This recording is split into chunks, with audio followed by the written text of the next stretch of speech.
So I'm back with an update of my mobile RAID situation. So I've got my Sans Digital Mobile RAID MR2 UT unit here. And basically I was trying to find a way to make it a lot quieter. So the first thing I tried was I disconnected the fan, and I did a trial run with the fan completely disconnected and then the unit closed up the way you would run it normally.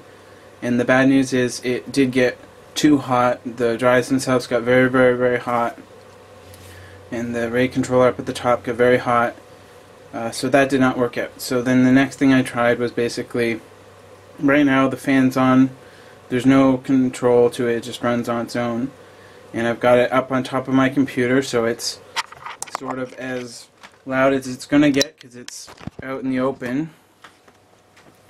And so I sit on the right side here with the desk, and on the left side here there's a shelf that the computer sits on, and inside the shelf there's two shelves. So what I did was I just put the RAID unit on this top shelf here, and it's enclosed on three sides, so that kind of muffles the noise of the fan a bit.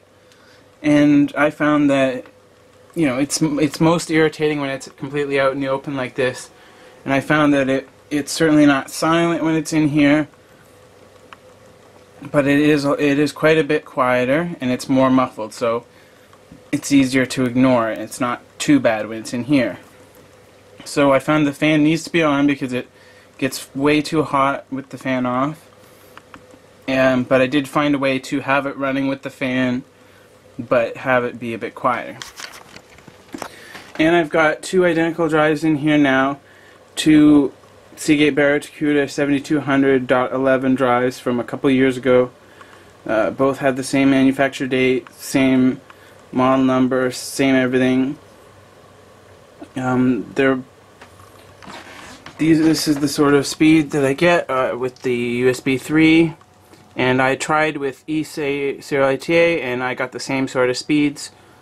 So I'm using USB 3 because it's more convenient, and my new motherboard doesn't even have eSATA anyway, so this is the kind of speeds I get, which is the exact same speeds as when they're connected to internal serial ITA. And I've got two 1 terabyte drives in there now in a mirrored RAID, and so that's where I keep all my images and my stuff that I'm working on. And so I like having the mirrored RAID just for the redundancy and the security, and I was able to find a way to make it quieter and still be cooled with the fan. So just putting it in the shelf there.